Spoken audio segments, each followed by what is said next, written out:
Good afternoon, this is Jeff with Sewer Tech Northwest here at property address 6312 Southwest Lesser Way here in Portland, located at the back of the house. Now, if you walk through that door right there, immediately inside that is the basement staircase. That gives you kind of an idea where we're set up here. Nice 4-inch ABS clean out right outside the patio. Real quick on that note, because where the stairs are at, I mostly mention this. They do make flush set caps with a slot in them so they don't jut so far above the ground. It's just less of a tripping hazard. They do make those, you know, $5-6 at Home Depot. In case that's something of concern to you. You just take a crowbar and stick it into them to undo them rather than using a wrench. Anyhow, we're going to check the overall condition and serviceability of the sanitary sewer line. We are set up out back right now. Water is running, dropping into a 4-inch ABS clean out. You do have some level of cast iron inside just inside the home here. I did notice that. But a lot of the stuff below the stack, once you start getting horizontal, has been updated. Looks like a little bit of cast iron going to the foundation wall too. Anyway, off we go here. So we do have some level of standing water right as we drop in here. We'll check that out on the way out. I've got 2 sinks running right now, putting a fair amount of water down the line. You do have some, you know, a decent level of standing water there, but we'll go over that when we come back in when the line's fully drained.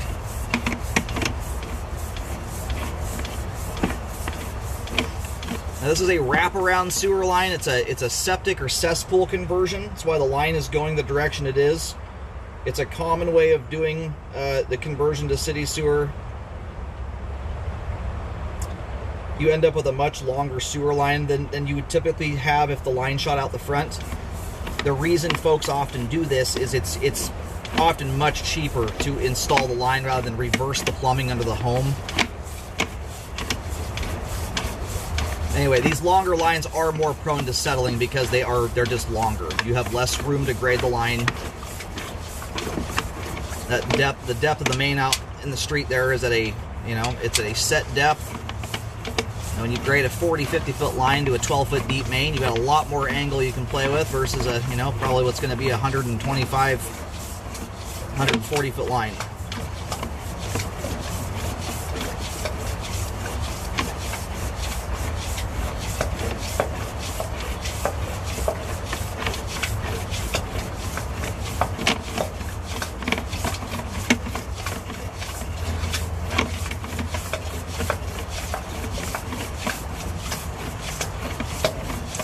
Probably going to see a transition here in just a moment. We're starting to hit the downhill drop here.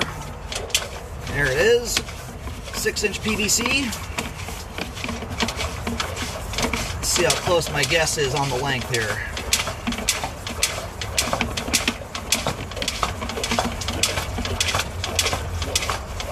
Man, I was on the nose. 140 feet. Alright, there's your main lateral. We're going to go locate that really quick here to verify where the line terminates. I guess 139 feet. I was off by a little bit. Anyhow, we'll see where things terminate at. We'll let the line drain out. We'll get a better look at things as we come back in here. Standing water is certainly the stuff I want to take the closest look at. And in general, I've done over 25,000 sewer scopes at this point in my career, and I say that just to give you an idea how informed my opinion is on these things.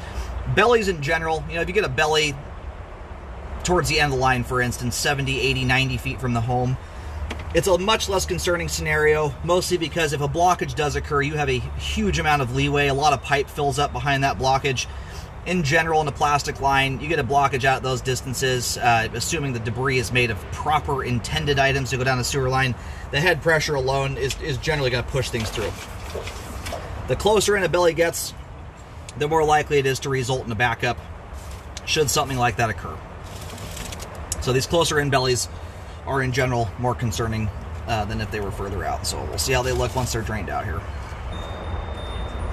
I have a listing right now. Alrighty, located the camera head. Line terminates out on the Southwest Lesser Way. As you face the house from the street, line terminates. It looks like the line ends up kind of running down the just to the right of the driveway. All said and done.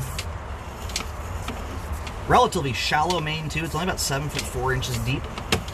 So So for a line this length, ideally you've got a line about a main that's, you know, in the 12-foot depth realm to give you plenty of room to play with. All the PVC there looks good.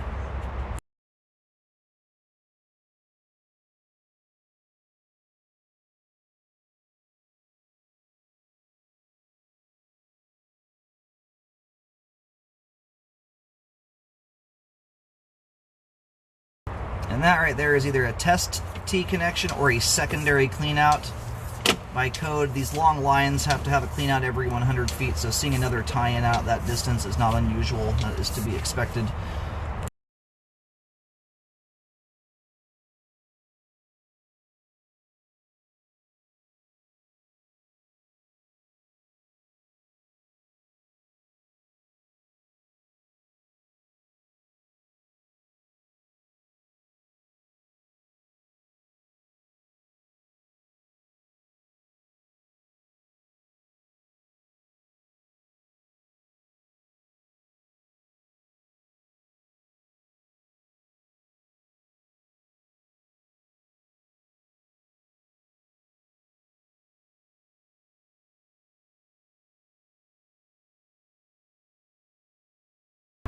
Another clean out there. Actually gave you some decent clean out access on this.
Alright, so this is kind of the furthest out spot here where the standing water is where it dissipates off. And that is, I'm right adjacent to the rear left corner of the home. That's as you face the house from the street. About 2 foot 4 inches deep there. And so yeah, we're submerged here. You're up over an inch of water there.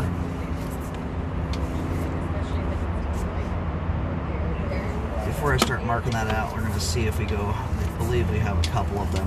When you get bellies kind of in quick succession back to back, in a lot of cases it's tricky to try and do them piece by piece, and you're often having to do them in one continuous run, but we'll see here.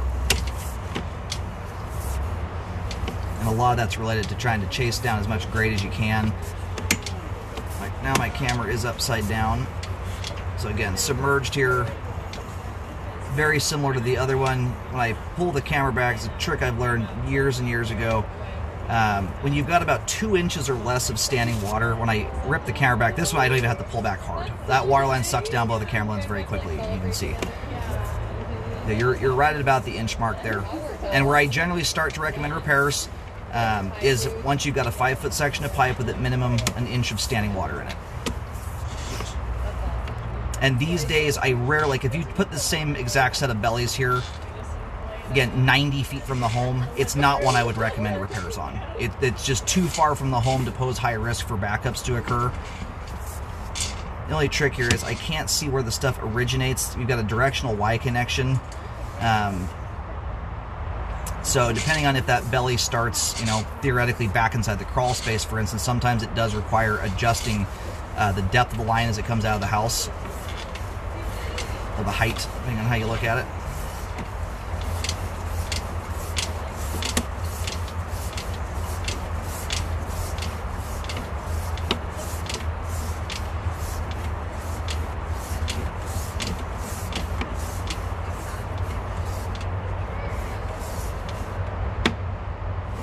So if I'm around where the clean out is at, in fact, again, it may start just prior to the clean out. You've got standing water in the Y. It's just, it's hard to tell if it's how far back behind it starts.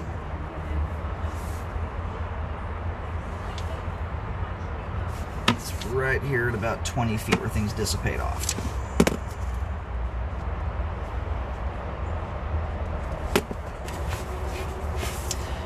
All right, about 2 foot. I'm getting between 2 and 2 foot 1 inches.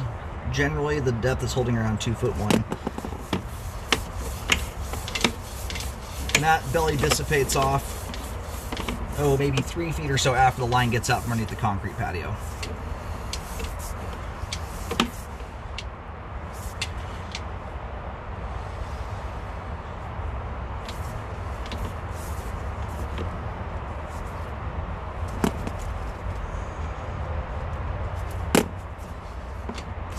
And this one here runs from on the nose about 30 to 40 feet.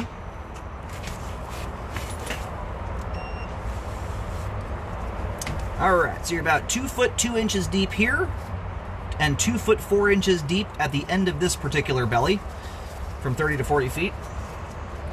And then back on the concrete here, I'm going to try and do some minimal paint marking, just not paint the living heck out of the concrete.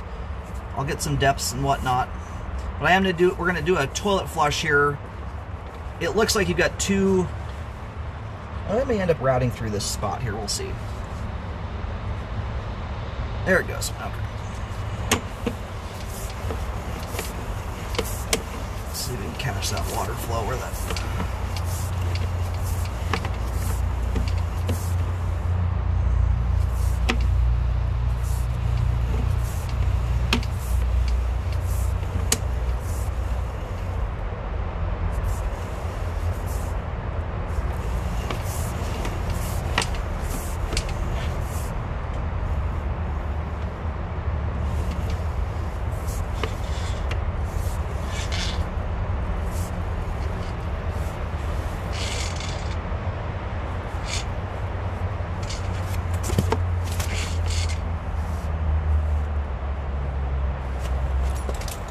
Hey, Kylie. Kylie.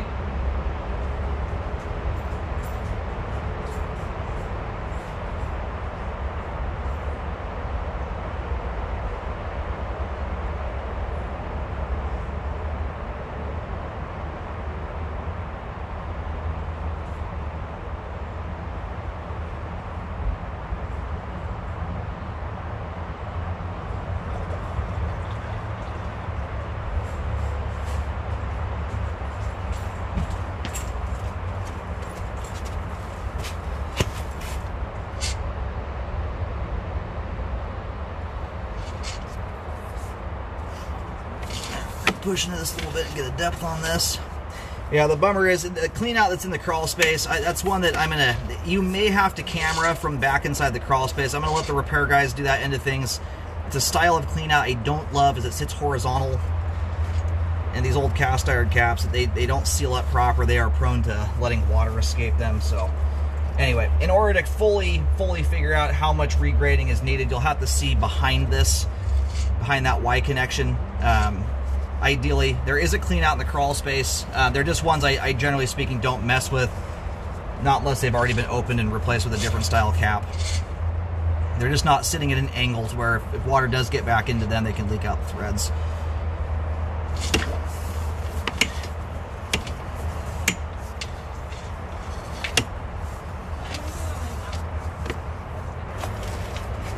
All right, so out here at about 4 feet, I'm at 1 foot 10 inches.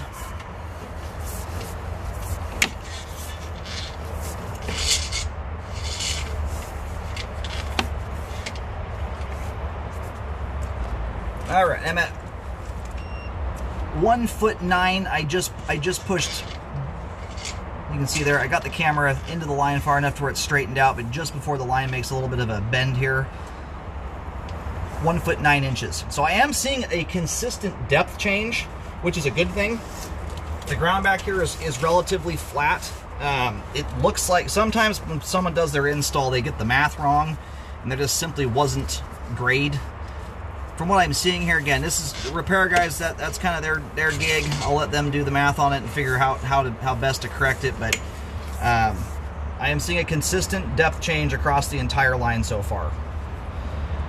Back here by the clean out access, right here you're at 1 foot 9 inches. And then 1 foot 10 there. At about 4 feet, and then so on and so forth. It's gently graded, but it does appear to have a level of fall to it, at least from a depth standpoint.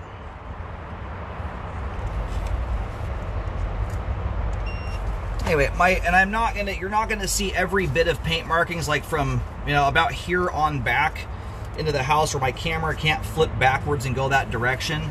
You're not gonna see paint there. So I put enough paint down where you can kind of get the general idea of how the thing is routed.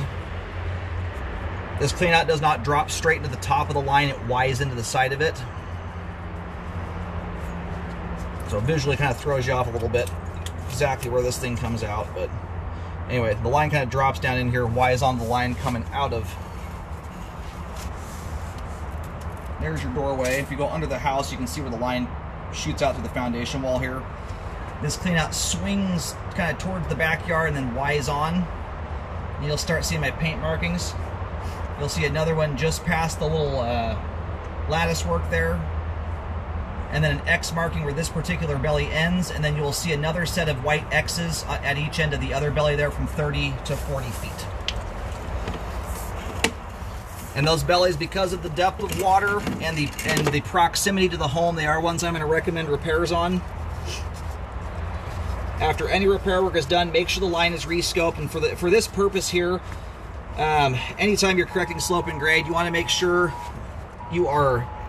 any repair in general, when you dig it up, you want to make sure a rescope takes place after the line is buried, not beforehand, or you're not going to catch any settling problems that occur.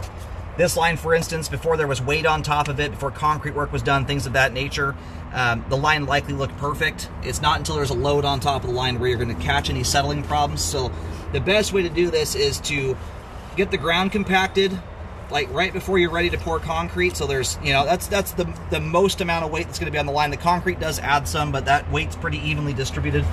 As long as everything's looking good at that point, you're usually safe to get it buried. But you don't want to figure out the line bellied out again after you put new concrete over the top of it. That's an unfortunate scenario. Anyway, everything beyond those points there all has good flow and functions nicely overall.